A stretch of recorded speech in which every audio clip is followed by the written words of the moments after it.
ये बोल रहा है सुब्बा राव 5,000 एनुअल सैलरी पे काम कर रहा है। सुब्बा राव 5,000 एनुअल सैलरी पे क्या चीज़ कर रहा है, काम कर रहा है। और क्या होता है, 200 रुपये का इंक्रीमेंट होता है एवरी ईयर, 200 रुपये बढ़ जाता है। तो बोल रहा बताइए अगर 1995 में काम कर रहा था तो 5,000 मिल रहा था, फिर अगर 1996 में जाएगा तो 5,200 मिलेगा। तो बताइए 7,000 किस साल में मिलेगा। बच्चा अगर हम लोग एपी छोड़ दें और क्वेश्चन को आगे करें, देखिए कर पा रहे कि नहीं कर पा रहे। इसका मतलब साफ है कि 1995 में, कितना में, 1995 में। तो ये रहा 1995 में सुब्बा राव को कितना मिल रहा था, बोलेंगे 5,000 मिल रहा था। कितना मिल रहा था बच्चा, 5,000 मिल रहा था। अब ध्यान देखो, और ये भी ध्यान रखना, इस क्वेश्चन से थोड़ा सा कन्फ्यूज़न भी हो जाता है। अब वो कन्फ्यूज़न क्या होगा वो भी हम अभी आगे जाके बताने वाले हैं, क्योंकि इस क्वेश्चन में थोड़ा सा कन्फ्यूज़न जहाँ पे कुछ लोग जाके फंस जाते हैं। हाँ, अगर आपका कॉन्सेप्ट बहुत ज़्यादा क्लियर है, बहुत ज़्यादा क्लियर है, तो कोई दिक्कत होने वाला है नहीं। आइए हम लोग करते हैं। देखिए अगर बोले 1995 में सुब्बा राव 5,000 रुपये कमा रहा था, और क्या होता है, receive an increment 200 each year, हर साल 200 रुपये बढ़ जाता है। इसका मतलब 1995 में अगर 5,000 कमा रहा था तो 1996 में कितना कमाएगा, 5,000 प्लस 200, कितना हो गया इसका, 5,200। इसका मतलब 1996 में 5,200 मिलेगा। 1997 में कितना मिलेगा, फिर से 200 बढ़ जाएगा, 5,400। 1998 में कितना मिलेगा, फिर से 200 बढ़ जाएगा, 5,600। 1999 में कितना मिलेगा, फिर से 200 बढ़ जाएगा, कितना हो जाएगा बच्चा, 5,800। फिर 1999 के बाद 2,000, तो 2,000 फिर से क्या होगा, 200 बढ़ जाएगा, कितना हो जाएगा बच्चा, 6,000। 2001 में कितना हो जाएगा बच्चा, बोलोगे 6,200। 2002 में कितना हो जाएगा बच्चा, बोलोगे 6,400। 2003 में कितना हो जाएगा बच्चा, बोलोगे 6,600। 2004 में कितना हो जाएगा बच्चा, बोलोगे 6,800। 2005 में कितना हो जाएगा बच्चा, कितना बोलोगे, 7,000। यही तो पूछ रहा था कि 7,000 जो है कौन से ईयर में होगा, इन विच ईयर, तो कौन से ईयर में होगा, 2005। हम लोग यहाँ पे क्या किया, बनाए नहीं, बस एक आगे बढ़ते चले गए बच्चे आंसर तक पहुँच गए। लेकिन अगर हम लोग को ये क्वेश्चन को करना होगा, अगर सॉल्व करना होता तब क्वेश्चन को कैसे सॉल्व करते हैं, आइए करते हैं। इसका मतलब है कि जो पहला टर्म है, देखिए इसको बोल सकते हैं कि आपका क्या था, पहला टर्म A1 था, ये A2 है। पहला टर्म में कितना मिलता था, 5,000। दूसरा टर्म में कितना मिलता था, तो बोलोगे दूसरा टर्म मिलता था 5,200। तीसरा टर्म में, इसका मतलब बोल सकते हैं कि जो A है, A बराबर कितना है, 5,000 है। D बराबर कितना बच्चा, आप बोलोगे कितना कितना बढ़ रहा था, जरा देखिए कितना कितना बढ़ रहा था, बोलोगे 200। तो D बराबर कितना आ गया, 200।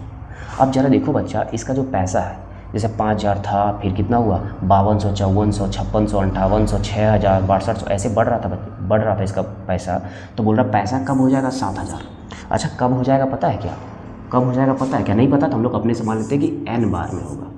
कितना बार में पैसा होगा 7,000, तो n बार में होगा। तो हम अपने से मान लेते हैं कि n बार में पैसा कितना हो जाएगा, 7,000। जैसे ये समझो आप, अगर ये देखिए ये कितना है, A3, A4, A5।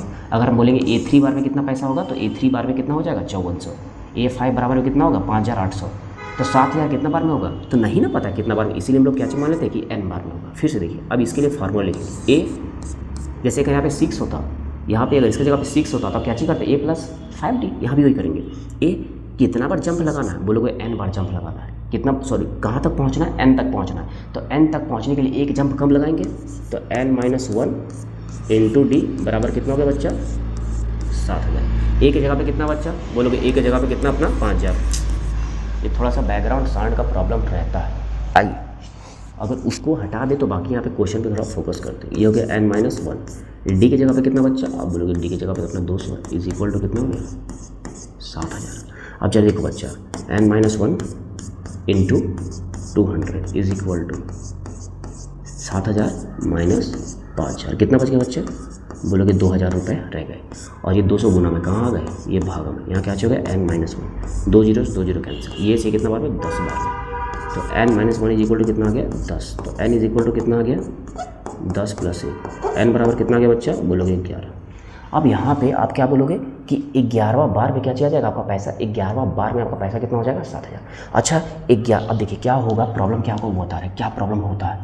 जैसे बच्चा लिखेगा 1995 में पैसा था, कितना बार लगा, 11 बार।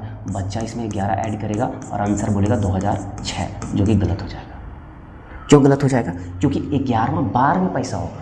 कितना बार में पैसा होगा, तो 11वां बार में पैसा क्या होगा बच्चा, 11वां बार में पैसा हो जाएगा 7,000। तो 11वां बार में पहुंचने पे वहाँ तक पहुँचने के लिए कितना स्टेप लेना पड़ेगा, सिर्फ 10। इसीलिए हम ये भी किए, जहाँ पे हम लोग इसको भी काउंट करेंगे और फिर बहुत ही अच्छे तरीके से समझेंगे। देखिए यहाँ से स्टार्ट किया तो कितना लगा, 1 2 3 4 5 6 7 8 9 10, कितना लगा 10, क्योंकि ये 11वां स्थान है। कितना स्थान है, 11वां। पहुँचने के लिए कितना लगा, 10। तो यहाँ पे क्या चाहिए होगा, जरा देखिए। अब यहाँ पे क्या होता अगर हम लोग करते तो 1995 प्लस 10 करना पड़ता, तब कितना था 200, 2005। तो ये था, इसीलिए दोनों तरीके से कर लिया। आई होप आपको ये बहुत ही क्लियर